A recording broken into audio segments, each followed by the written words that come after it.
Scusi, se hanno chiamato il nome Ceccarelli? Come?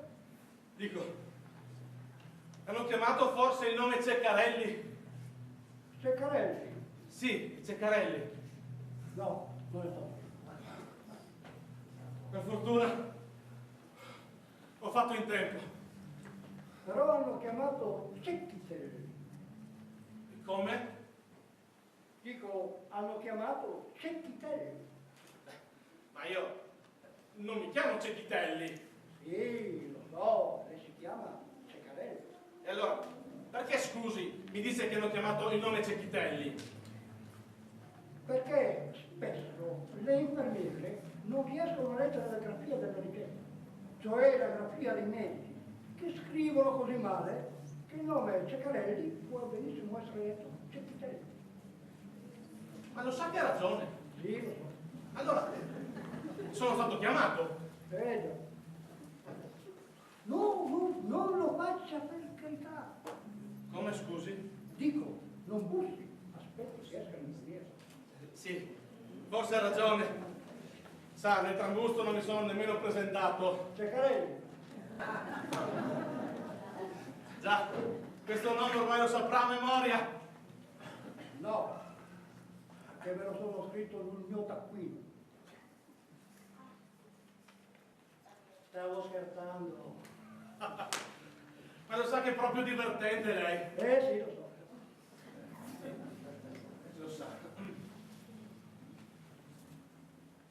E scusi, il suo nome? Dice a me, Non vedo altri in sala. questo lo dice lei. Come scusi? Dico, questo lo dice lei. Ma perché lei vede altri in sala? Io no, e lei? Ma io nemmeno. E allora? Ma come? Lei ha detto questo lo dice lei? Perché non l'ha detto lei? Ma sì che l'ho detto io! E allora cosa vuoi? Ma niente, non voglio niente!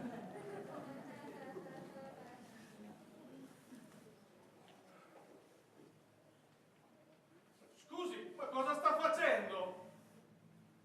Scusi, ma lei ha problemi con la vista? No! E allora non vede cosa sto facendo? Ma sì, ma sta per bussare! Se lo vede, cosa me lo chiede a fare? Ma se meno di 5 minuti fa mi ha consigliato di non farlo! Davvero? Ma sì! Questo valeva per lei, non per me. Lei mi sta prendendo in giro e mi sta offendendo! Mi scusi, lei ha perfettamente ragione.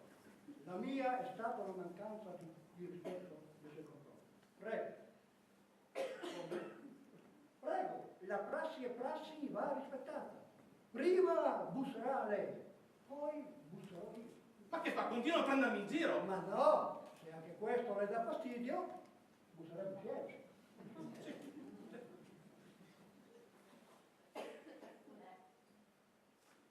Ma che fa?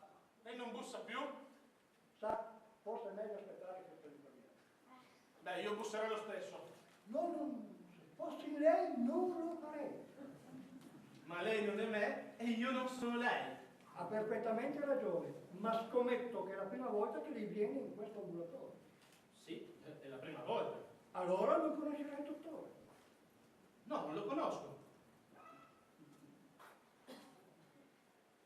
Deve sapere che è un caratteraccio. Lui odia i pazienti che non si fanno annunciare dall'infermiera, odia i pazienti che non si fanno annunciare, odia i pazienti che non hanno pazienza. Sono sicuro che se lei entrerà senza farsi annunciare, le diagnosticherà una malattia letale. Lei dice? Certo, ed è per questo che io prima non ho bussato. Già, ho visto. Beh, la ringrazio per il consiglio. Ma si figuri. Dunque, lei è già stato qui? No. Ma allora come fa a sapere tutte queste cose? Intuito. Non mi faccia piacere. Cecchitelli? Sì? Lei, signor Cecchitelli? No, io sono il signor Ceccarelli. Io ho chiamato il signor Cecchitelli. È sicura che l'impegnativa sia a nome Cecchitelli e non Ceccarelli? Certo, sono sicura. Cosa crede? Che non sappia leggere? Sempre la stessa storia. È sicura che sia Cecchitelli e non Ceccarelli? È sicura che sia Tizio e non Caio? È sicura? È sicura? Sembra che tutti i pazienti si siano messi d'accordo. Cecchitelli non c'è.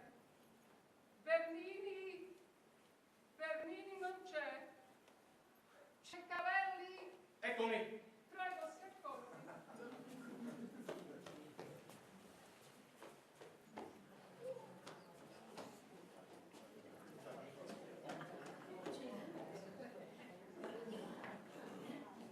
Scusi, sa se hanno chiamato il nome Pollini?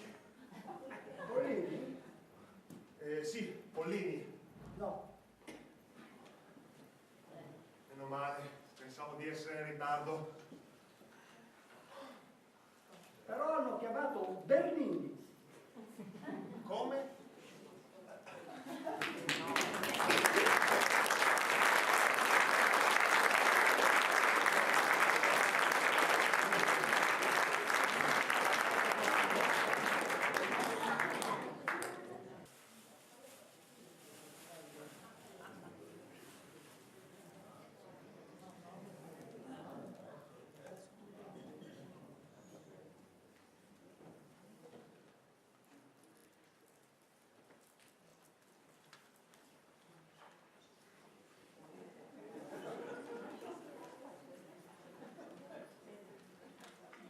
Scusi, gentile signora, scusi, io dovrei andare all'ufficio pratiche tributarie. Non certo perché mi diverta farlo, ma perché mi ci hanno convocato. Potrebbe indicarmi dove si trova? Grazie, grazie, molto disponibile.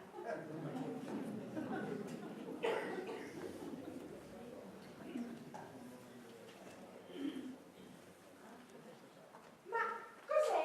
Un messaggio subliminale o un'offesa molto più esplicita? Là in fondo c'è solo il bagno.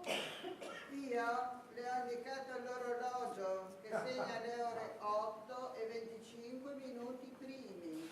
Alle ore 8 e 30 minuti primi suonerà il campanello e così avrà inizio il mio turno di lavoro. In quel momento sarà mio dovere informarla su ciò che deve fare. Siccome sono contraria all'utilizzo di ore straordinarie di lavoro, se non le spiace, Voi a lavorare, saltimi addosso.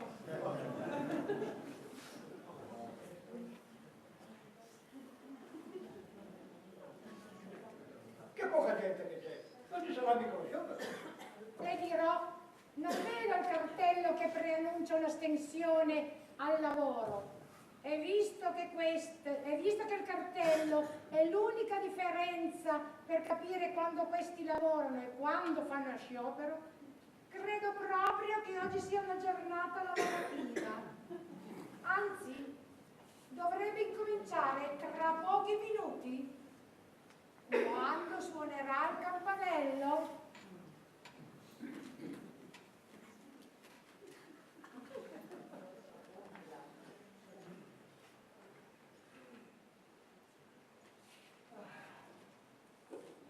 Che fa? Entra così, tranquillo, si siede, saluta. Mi dica lei, cara signora, cosa dovrei fare? Questo è un ufficio pubblico, quindi la tipa lì darà miracolosamente segni di vita solo al suono del campanello. Qui eravate già in due, quindi io sono il terzo arrivato, mi dica lei. Bene, abbiamo qui il principe Valium. Un tocco di nobiltà non guasta.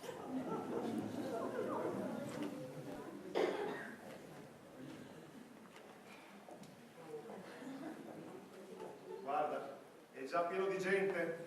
Oh, ma che pieno! Ci sono 3 persone!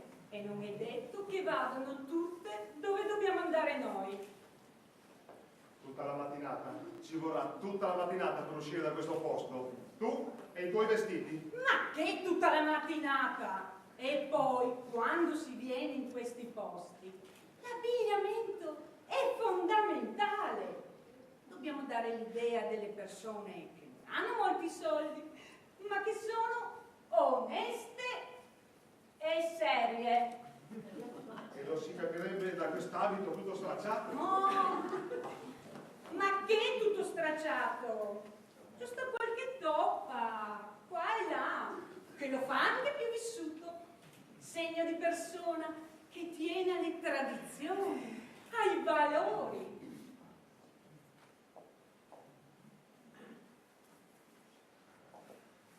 Scusate, sapete dirci a che ora inizia l'attività qui dentro? Tra pochi minuti, non appena suonerà il campanello. Oh sì, se allude all'attività, diciamo così, lavorativa di questi dipendenti. Se invece allude a quella cerebrale, credo che nemmeno tutte le campane di Notre Dame potrebbero fare il miracolo. Tutto il giorno, ci vorrà tutto il giorno. Ma che tutto il giorno? Siediti piuttosto. Hai preso tutte le carte? I documenti?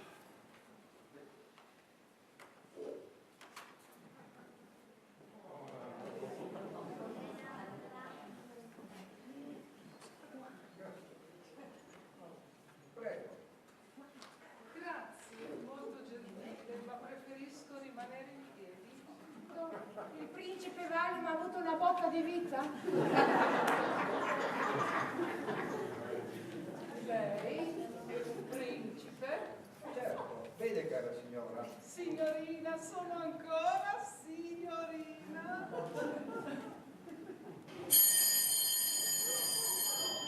Prego, avanti il primo. Come le stavo dicendo, dovrei Mi andare... esibisca il modulo e il numero, per piacere. Modulo? Numero? Ma cosa dice? Dico che per dar corso alle sue richieste, come peraltro a quelle di chiunque dei presenti, devo vedere il modulo di richiesta accompagnato dal numero progressivo. Tutta quella carta. Dove la troviamo tutta quella carta? Ma che carta? Un modulo! Un unico modulo serve alla signora! Al pian terreno, vicino alla porta dell'ingresso, c'è un contenitore con i moduli di richiesta come questo. Lì accanto ci sono anche i numeri come questo. Per le scale. Devo fare tutto per grattacielo. Ma che grattacielo! Un piano! Uno solo! Muoviti piuttosto! L'accompagno, tanto non ho fretta. Come le dicevo, cara signora, la mia famiglia è di nobile casato, i Valium di insonnia. Io per lavoro ho conosciuto molta gente, ma un nobile, un principe, mi sembra di essere in una fiaba.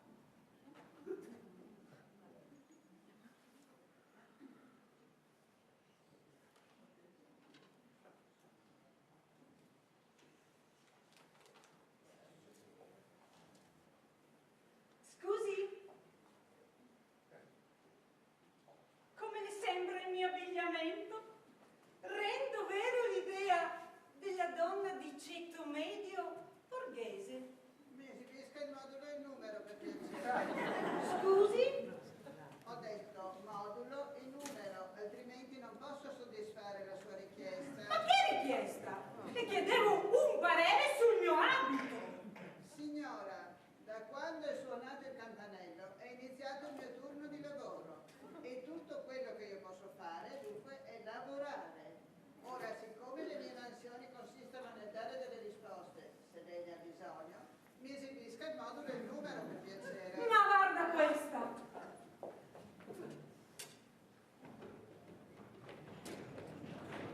Eccomi, primo, tocca a me. Dov'è?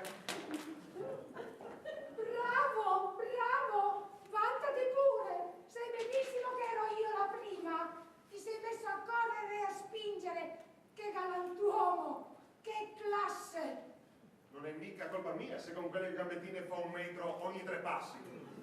Come ti permetti, cafone? E lei non dice niente? Dico che il signore è già un bello scatto da perno, con le sue gambettine non c'è più pagato. Ma senti, non vi ho parlato che se non fosse per il colore della pelle non si potrebbe scambiare con Michael Jordan, anche la pettinatura è uguale. Intanto sono arrivato secondo.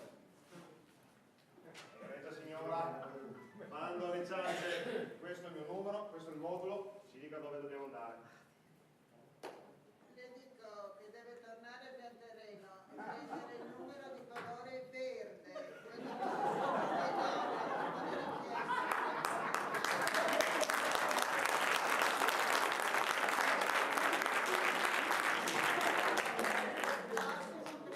Non me lo poteva dire subito, porca pupazza! non è il suo turno, quindi non le posso rispondere.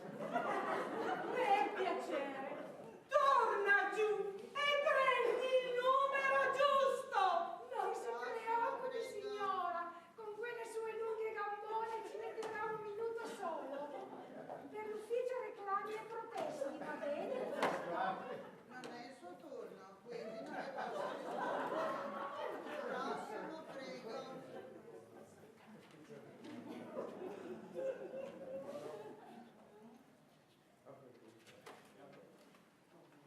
Io ho la convocazione all'ufficio verifiche personali. Tutto in ordine, può andare. Piano terzo, stanza numero 8. Buongiorno e arrivederci. Prossimo, prego. Buona permanenza. A lei! Mi dica che il colore è quello giusto? Le dico che deve tornare a Pianterreno a prendere il numero di colore verde. Quello di colore rosso non è idoneo al tipo di richiesta che mi ha presentato. Sa cosa le dico? Non è il suo turno, quindi... Prossimo, prego. Cosa prima lei, signorina? Che galanteria! Si vede che è un nobile. Sveglia, Luciolina! Il nobile del suo castello vuol solo farti vedere la torre!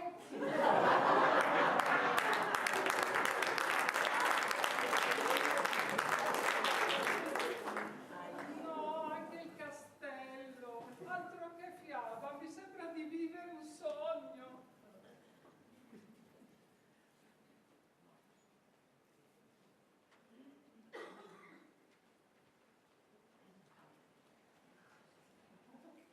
Pronto? Parlo col dottor Mi va bene?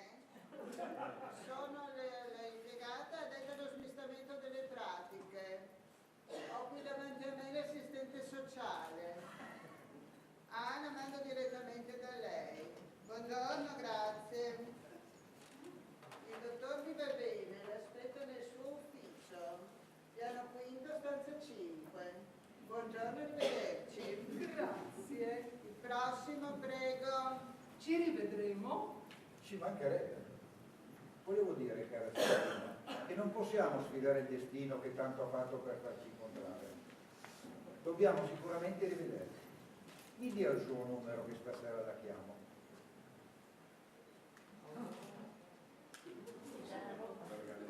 Principe.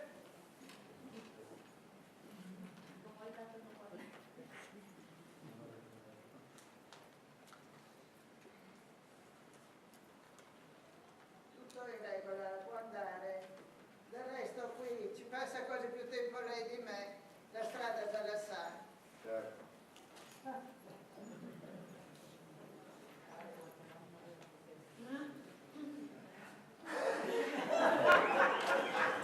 Era ora, finalmente possiamo andare.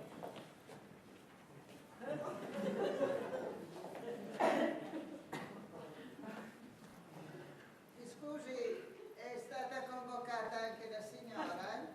È stata convocata tutta la famiglia. Tutta la famiglia, io e te. Perché? C'è qualche problema? A lei non posso rispondere, non è il suo turno, poi non ha neanche il numero. Scusi, siamo marito e moglie, un numero non basta. No, il regolamento parla chiaro. Ogni persona convocata deve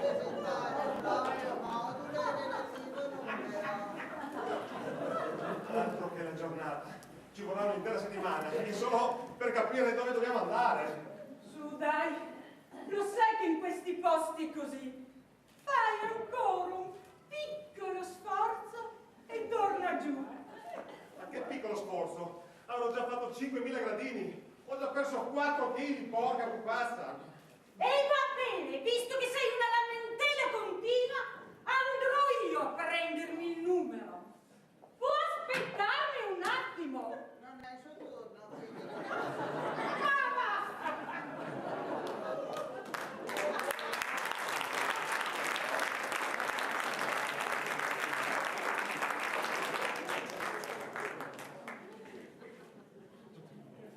Ehi là, guarda qui.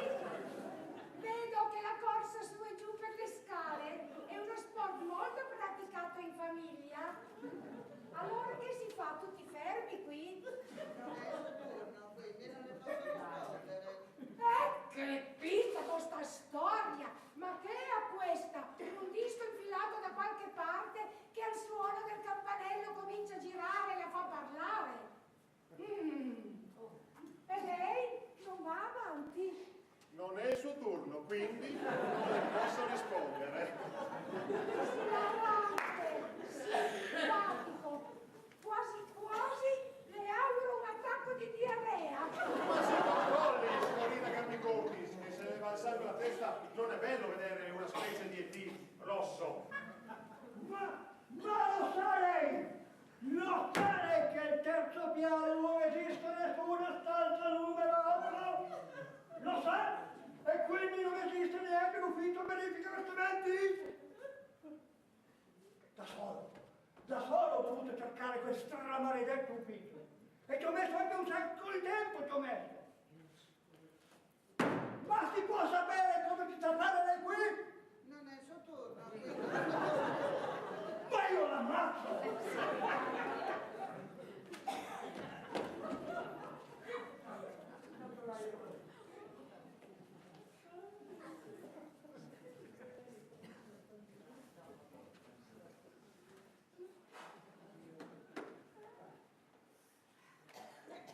Il dottor mi va bene, dice che ci deve essere un equivoco. Lui aspettava l'assistente sociale da inserire nella scuola elementare. Dice che con me avrebbe rifatto tutte le scuole dell'obbligo. Ma non sono io la persona che stava aspettando. Che devo fare? Per carità, non gli faccia altre domande, perché se parte il disco e la sento ancora dire quella frase, gli scaglio addosso Michael Jordan.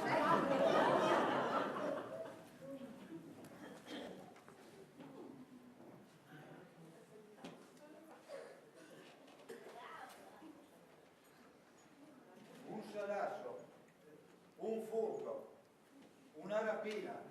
Stavolta mi hanno proprio tolto tutto.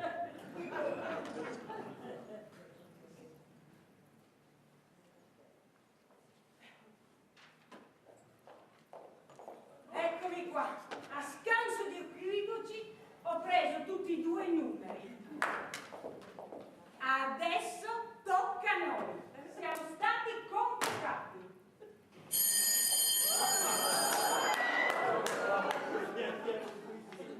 Signori, il mio turno doveva essere. Quello pomeridiano avrà inizio non appena suonerà il campanello.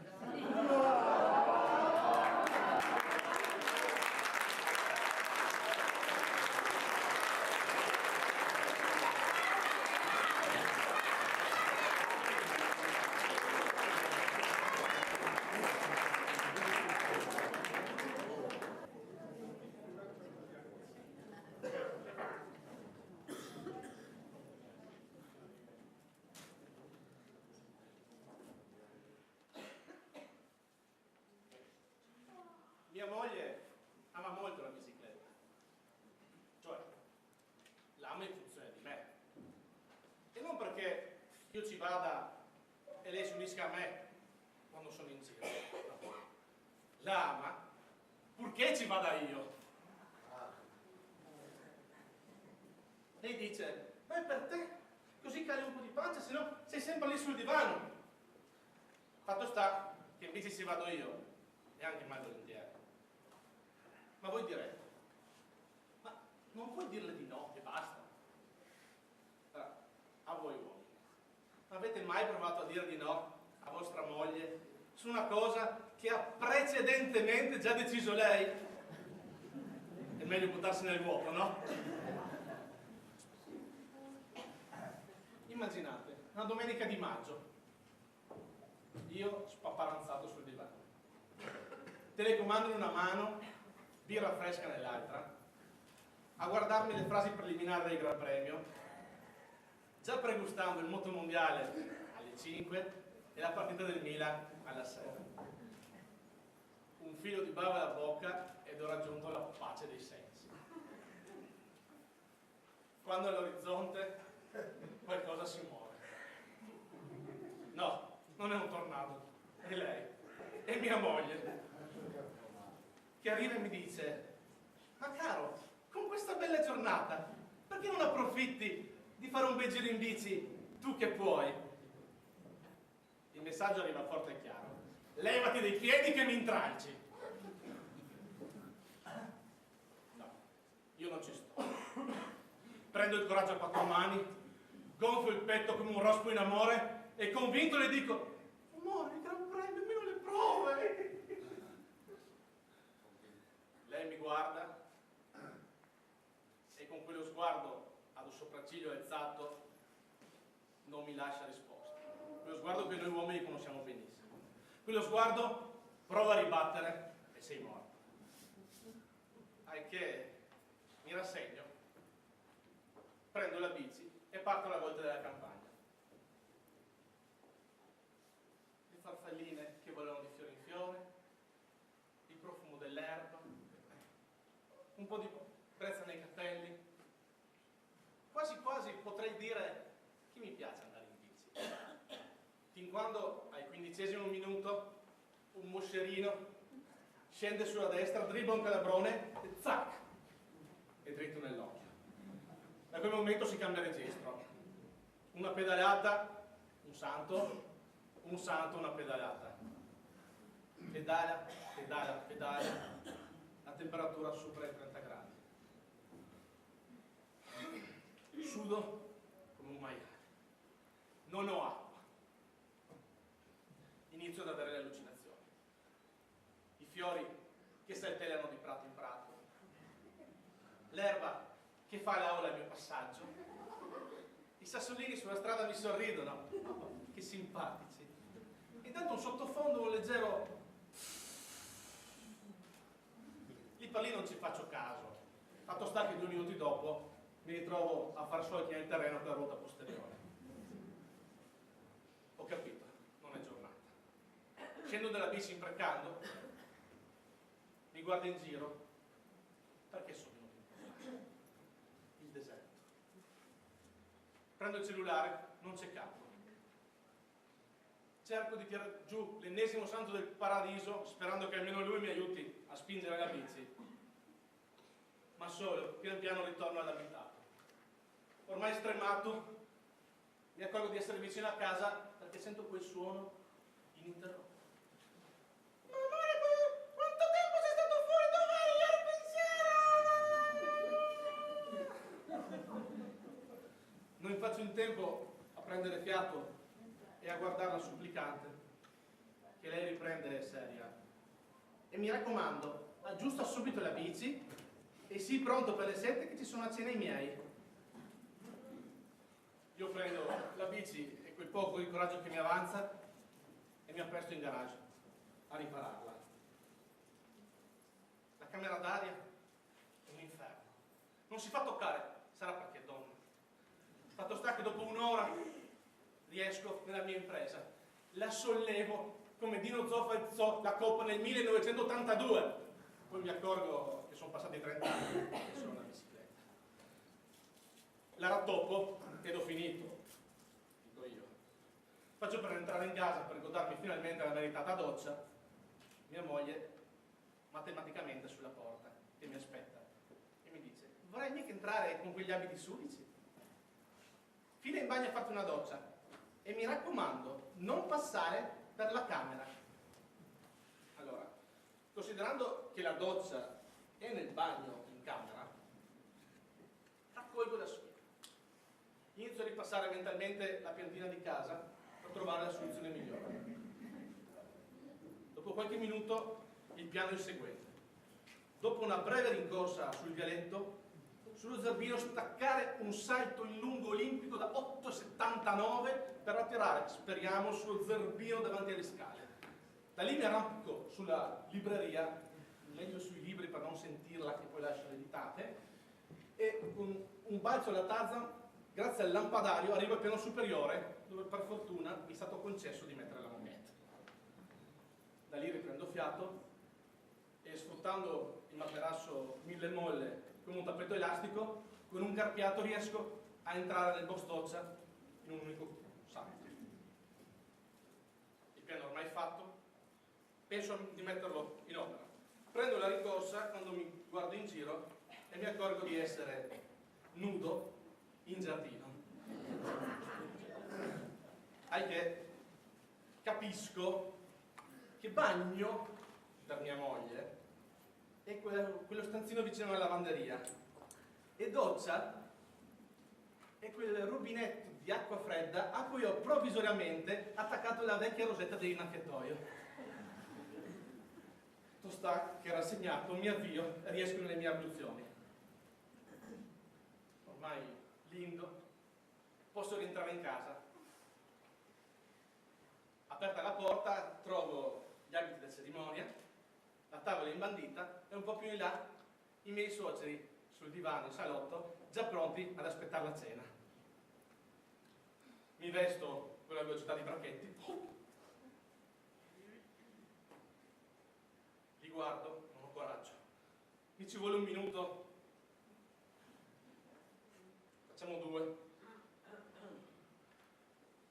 Cerco di raccogliere tutte le energie sui muscoli zigomatici per sfoderare il mio miglior sorriso e magari pensare anche a un discorso che non risulti al tempo stesso né volgare né inopportuno e magari anche con qualcosa che abbia senso. Quando per fortuna arriva mia suocera, mi viene incontro, quella cara donna, che mi porta un grande pacco a regalo. Io fremo come un bambino e lei intanto mi dice: caro, so che il tuo compleanno è ancora lontano, però è il momento migliore per sfruttarli. Prendo il pacco, lo apro e trovo una tuta da ciclista e un casco. Io odio andare in bici.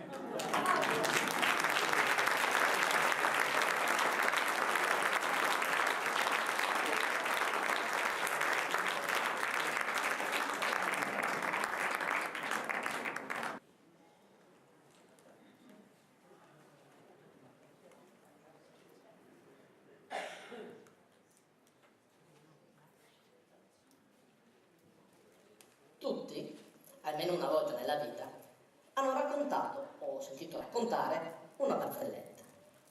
E tutti, almeno una volta nella vita, hanno sentito una barzelletta che cominciava così. C'erano un francese, un italiano e un tedesco. E quella delle femministe? La presidentessa dice: è ora di finirla con lo strapotere maschile, è ora di dimostrare l'assoluta superiorità femminile e basta con quei lavori che per anni e anni ci hanno obbligato a fare. Voi da domani dovrete obbligare i vostri mariti a pulire la casa, fare la spesa e andare a prendere i bambini a scuola. Passano alcune settimane e le femministe si ritrovano allo stesso luogo. Si alza una donna e dice: io sono di origine inglese, ma ho sposato l'italiano. Un giorno ho detto a mio marito: tu da domani dovrai pulire la casa, fare la spesa e andare a prendere i bambini a scuola. Il primo giorno non ho visto niente. Il secondo giorno non ho visto niente. Il terzo giorno effettivamente ha fatto quello che ho detto. Si alza la seconda donna e dice: io sono di origine francese e anch'io ho sposato un italiano. Un giorno ho detto a mio marito: tu da domani dovrai pulire la casa, fare la spesa e andare a prendere i bambini a scuola. Il primo giorno non ho visto niente. Il secondo giorno non ho visto niente, il terzo giorno effettivamente ha fatto l'ufficio. Si alza il terzo giorno. Voglio che a me la sono siciliana, Fusano siciliana. Un giorno dice a mio marito, tu da domani dovrai pulire di casa, fare gli spicci, andare a picchiare i bambini a fuoco. Il primo giorno, un secondo giorno, non vitti niente. Un terzo giorno, non vitti niente. Un quarto giorno, appena cominciai a vedere con l'occhio destro.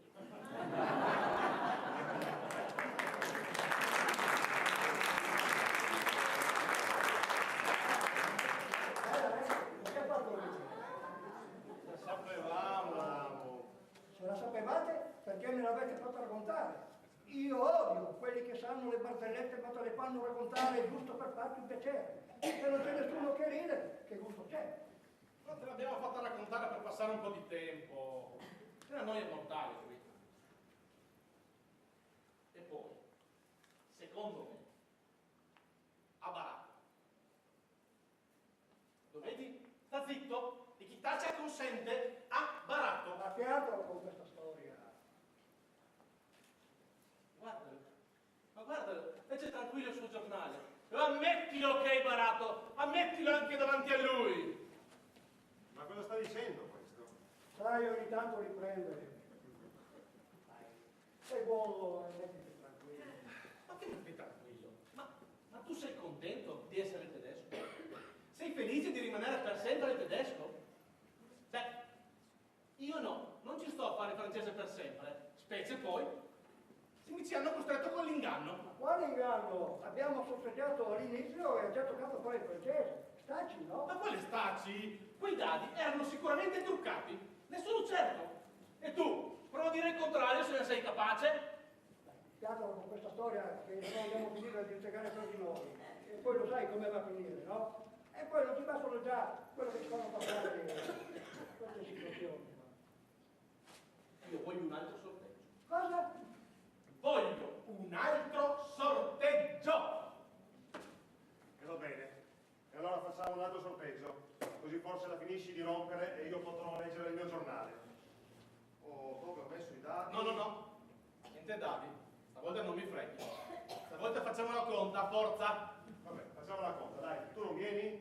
Ma sì, vengo anch'io, almeno facciamo qualcosa di diverso. Allora, si comincia da me, ultimo te. Chi esce fa l'italiano, d'accordo? 1, 2, 3, 5, 3, 8 e 1, 9. 1, 2, 3, 4, 5, 6, 7, 8. Mandate. E lo sai che sempre finire così, eh? Non so perché si Cercate di non disturbare più, per favore, e portate rispetto.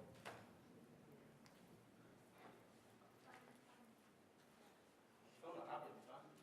Io non lo sopporto più. Ma perché non fai qualcosa anche tu? Cosa vuoi fare? Tanto è così, c'è niente da fare. Beh, io ho il mio orgoglio, la mia dignità. Ma tu, ma che razza di uomo sei? Ma cosa stai dicendo? Quale uomo? Tu non esisti, sei un'idea, una fantasia, un gioco. Ragion per cui stai calmo, non rompere e porta rispetto. Ma io ti... Buono. Sei Ma buono. guardalo quanto aria si dà! E lasciami! Ma non sei stufo? Non sei stufo di tutto quello che ci capita? Non sei stufo? Ormai mi ci sono abituato.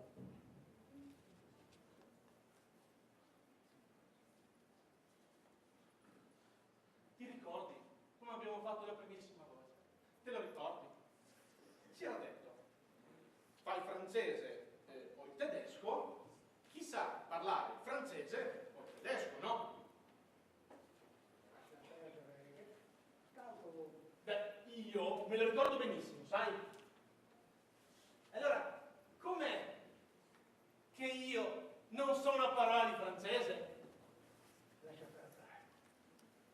È tutto sbagliato, fin dall'inizio. Si è fregato, fin dall'inizio. Lascia perdere. Ringraziami, ex tedesco. È tutto da rifare, tutto a monte, tutto si rifà, tutto a monte, tutto a monte. Ma è possibile che non si riesca mai a stare in pace, neanche un momento di pausa? Possibile. C'è, bello mio, tu sei spodestato, ecco cosa c'è. Credevi di averci fregato quei tuoi trucchetti da 4 soldi? Ma di cosa sta parlando? C'è che io non so una parola di francese, ecco di cosa sto parlando. Ah no? No, Come si chiamano quei pezzetti di plastica che si usa nel gioco delle carte per puntare? fish, E quel panciotto che si usa senza maniche sotto la giacca? gilet, E quel cassettone a ribalta che spesso funge da scrivania? trumeau, E quel posto pieno di tavoli da gioco? casino, Il completo femminile giacca e gonna? tailleur, Il più alto della pallacanestro? pivot, Il pavimento di legno? Perché? La lista del ristorante? Menù! Menù? c'est moi! Ma va là! Io nel francesone! Ma tu non dici niente! Booster, Kraken, Oktoberfest, Winterday, ha fregato anche me con la presa. Ecco, hai detto anche tu, ci ha fregato. Sì, ci ha fregato. E lo sai perché sempre lui parla italiano? Perché è il più furbo. Per cui mettiti il cuore in pace e cerca di una roba. Ragazzi, ci tocca, mettiamoci in posizione.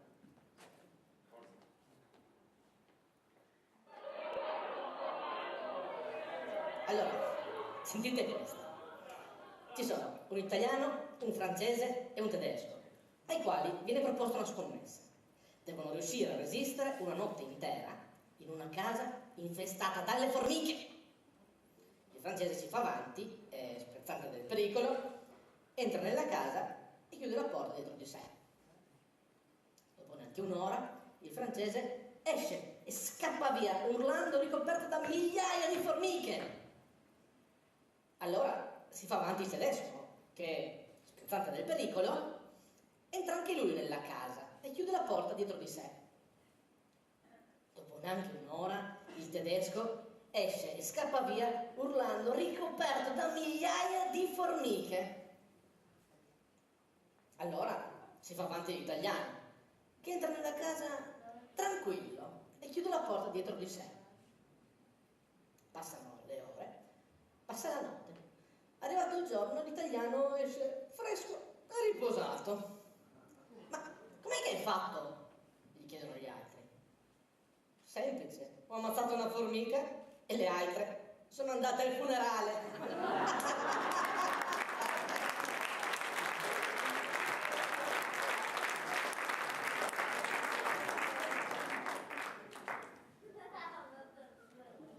Ma ti rendi conto? Ti rendi conto di quello che ci tocca passare? Perché, a parte il fatto che sentiamo sempre le stesse barzellette, ma ci tocca persino fare delle figuracce terribili in quelle barzellette stesse che sono delle stronzate terrificanti. E come se non bastasse, dobbiamo fare sempre gli stessi movimenti. Ti ricordi quella volta, quando quel bambino rideva come un matto e volle riascoltare la stessa barzelletta per 10 volte di fila? Siamo in cima ad un grattacielo e io butto una sveglia di sotto. Vediamo chi riesce a prenderla prima che essa tocchi terra. E noi, ogni volta fa finta di scendere dalle scale come dei pazzi per cercare di prendere una sveglia che non avremmo mai preso. Poi arriva lui, tranquillo, scende le scale con calma, si ferma per un caffè, si legge un giornale, arriva e prende le sveglie al volo. E perché? Perché l'aveva caricata 2 ore indietro! Ma ti rendi conto? Ma ti rendi conto che stronzata? Ti rosichi perché non è venuta a te l'idea. Come poteva venire a me l'idea, visto che il furbo della compagnia qua sei tu? Io sono solo un povero francese. E poi, io lo odio anche sto cappello. E va bene, sono francese. Che bello essere francesi. La Francia, la patria dell'Opéra, dei Castelli della Loira, di Zidane, del cognac, dello champagne. Ma si dà il caso che sia anche la patria dei più buoni formaggi del mondo, no? Come il Camembert, il Brie, il Rochefort, il Caprese de Dieu. Ma allora mi sai spiegare com'è possibile che io abbia paura del fantasma formaggino? Porcezza di una miseria! Dai, non fare così. In fondo, anche qua il francese e gli altri positivi. Ah sì? E quali? Per esempio, adesso così sui due piedi non mi viene in mente niente, ma ci sarà pure qualcuno, no? Facciamo così. Dimmi quali sono i lati positivi nel fare il tedesco. Te ne potrei dire un migliaio. No, guarda, a me ne basta uno. Pensa, mi accontento di poco. Uno dici? Allora, a me entusiasma fare il tedesco perché sì, è bello fare il tedesco perché... Ma perché non ce ne sono di lati positivi? Svegliati! La nostra è una condizione disgraziata.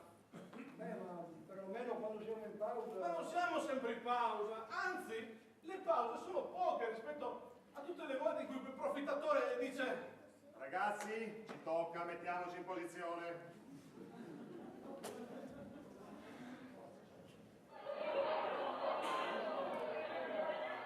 Allora, sentite questo. Ci sono un italiano, un francese e un tedesco, ai quali viene proposta una scommessa. Devono riuscire a resistere una notte intera in una casa infestata dal terribile fantasma formaggino. Il tedesco si fa avanti, sprezzante del pericolo, entra nella casa e chiude la porta dietro di sé. non ce la faccio. Dopo neanche un'ora, il tedesco si vede arrivare di fronte un terribile fantasma Non ce la che faccio. dice: sono il fantasma formaggino! Non ce la E il faccio. tedesco fugge via dalla casa urlando di paura. Allora si fa avanti il francese, che, sprezzante del pericolo, entra anche lui nella casa e chiude la porta dietro di sé. Non ce la faccio. Non ce la faccio. Dopo neanche un'ora, il francese si vede arrivare di fronte un terribile fantasma. Non ce la faccio, non ce la faccio. Ma qua, vieni qua, Torni dietro! vieni qua, cretino, dai, che siamo ancora in tempo. Vieni qua, Io non ci torno. torna! Forza, No, avvicinati. no, non ci torno. E quindi arriva il fantasma e... curioso. Adesso non me la ricordo più. Allora, dunque, c'era il francese che scemo. Scusate ragazzi, ma non me la ricordo più. Ecco, hai visto cosa hai combinato? Ma potevi almeno finire che finisse la barzelletta, no? No, io ho detto che quella del fantasma formaggino non la faccio più. Ma dai, che è un classico, anzi, è il classico dei classici. È la base di ogni barzelletta del genere, non puoi non farla. Posso? E non insistere, cosa vuoi aspettare? Un pistola come quello. Vabbè, è facile per te. Tu vai lì e te lo spalmi sul panino ed è bella fatta. Ma siamo noi a farcela sotto della paura ogni santa volta. Ma che corbellerie dici? Ah, il suo orgoglio non puoi certo biasimare. Senti, non puoi non fare la barzelletta del fantasma formaggino. Altrimenti i milioni di bambini come farebbero? Ma te la senti davvero di prenderti questa responsabilità? Ma te lo immagini tu? Milioni di bambini che pendono dalla labbra del pirla di turno e sul più bello si sentono dire: non me la ricordo più! Io vedo nei loro occhi la tristezza, la malinconia, l'afflizione, mentre tu puoi dare il sorriso, la gioia, l'allegria. E quante menate, è il suo lavoro, lo deve fare e basta. Io non voglio far piangere i bambini. È che io ho paura del fantasma formaggino.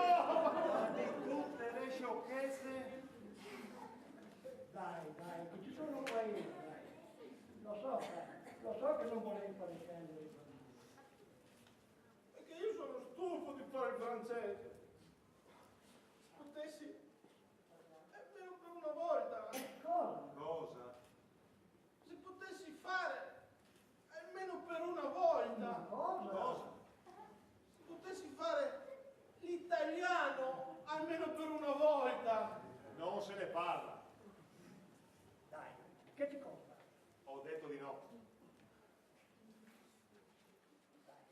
fare il duro, lo so che hai un cuore di dentro anche tu, dai. Le regole sono regole e vanno rispettate. Lo so che le regole sono regole e vanno rispettate, ma per una volta. Guarda poverino, guarda come sono. Per una volta sola. Vabbè, ma solo per una volta, sia chiaro. Sì, solo per una volta, grazie. E poi non dite che sono cattivo. No, non preoccuparti, lo sappiamo che non sei cattivo. Basta poi con tutte le storie sui sorteggi, sulle frasi del tipo ha barato, ci ha fregato. No, prometto. Ragazzi, ci tocca. Mettiamoci in posizione.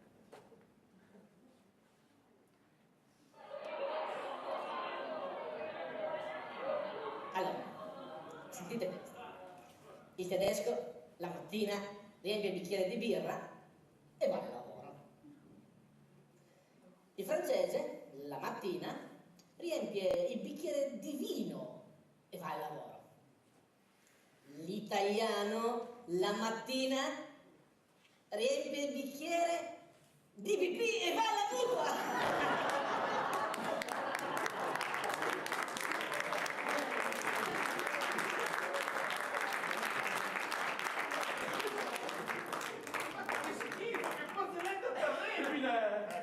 Scherza col fuoco, bravo, scansati. Ci sono cose che devono fare solamente i professionisti. E adesso non rompete più. Basta con le storie sui bambini tristi, sui dadi truccati. Ringraziate la vostra buona sorte che sono io a fare l'italiano. E pensate a chi sta molto peggio di voi. Pensate alla maestra di Pierino, pensate alla rana dalla bocca larga, o ai matti, o quante barzellette ci sono sui carabinieri. Per non parlare poi degli esploratori. Ma che dici? Magari potessi io fare l'esploratore delle barzellette. Vedrei dei posti esotici. Andrei a letto con delle bellissime donne. Viaggerei sugli aerei da turismo. Mangerei delle pietanze succulenti. E non qui, costretto a fare il francese. Diglielo. No, Diglielo. ti ho detto che non ne voglio parlare. Glielo devi dire. No. No. Adesso tu glielo dici. Così la facciamo finita una volta per tutte con ste menate. E lui si rende conto della fortuna che ha. Ma di cos'è che mi devo rendere conto? Cos'è che mi dovete dire? Diglielo. Lo sai che mi fa male ricordare. Ne sono appena uscito e non ci voglio neanche pensare. Ma cos'è che non vuoi ricordare? Cos'è che ti fa male? Che non sei uscito? Ma di cosa state parlando? Allora glielo dico io. Fai come ti pare. Il tuo amico tedesco è un ex esploratore delle barzellette. No! Sì. Ma è fantastico! Ma che figo! Ma chissà quante esperienze in passato! Chissà che avventure! Che avventure! Dai, racconta qualcuno, dai, racconta! Non ce la puoi che è venuto piccante! Non ne voglio parlare. Su, dai, non fare il prezioso! Raccontami qualcosa, in modo che cerchiamo di rendere meno noioso i pochi momenti di pausa che abbiamo. Dai, raccontami qualche avventura!